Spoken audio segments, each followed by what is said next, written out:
unusual to some, but actually in my journey and meeting other kinship caregivers, I've found that my story is not so unusual. You know, I raised 3 children, and in 2015, I retired.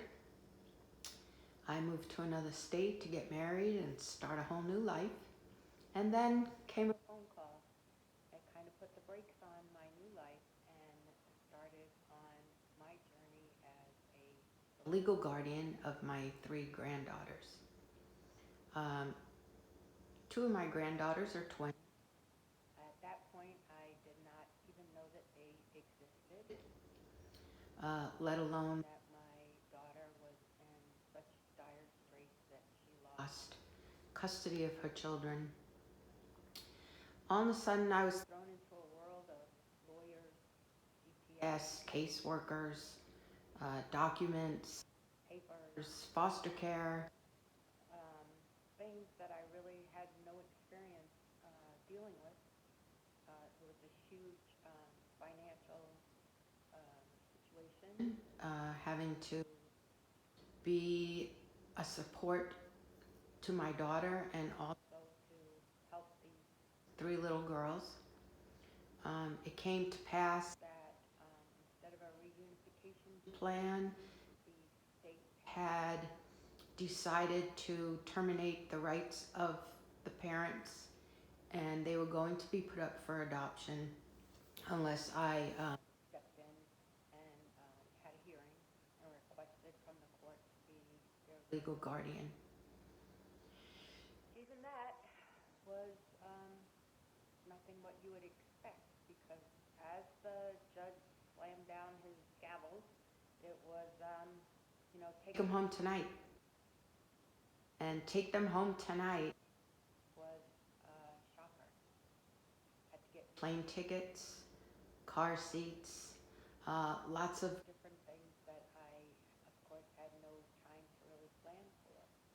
The day before, the caseworker told me that there was going to be a hearing, was all the time that I had, probably less than 24 hours to prepare myself. And this is a common thing that I've learned with other kinship caregivers, which I think is what makes it difficult, a difficult part of this journey.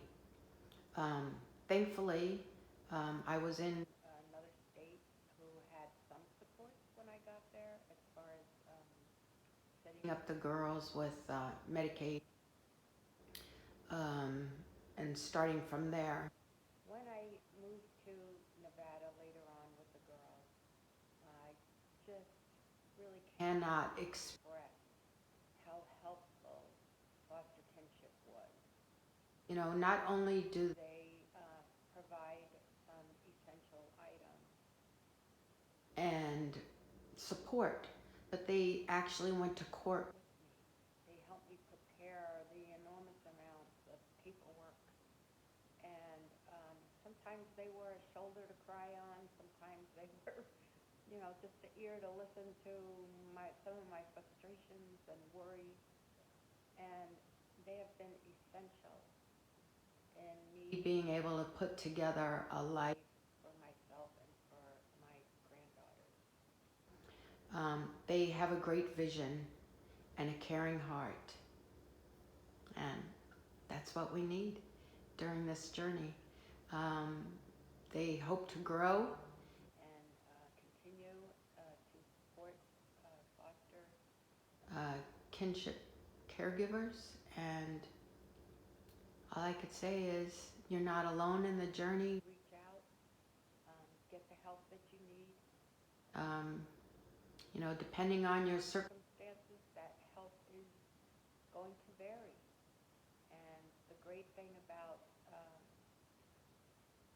the foster kinship caregiver program is they can address the variations in our needs and our expectations, not only for ourselves but for the children, which is, of course, our primary reason for stepping up and stepping in And it's not easy. So I hope that you will reach out to them. Remember, you're not alone in this. It can feel very lonely, but you're not alone.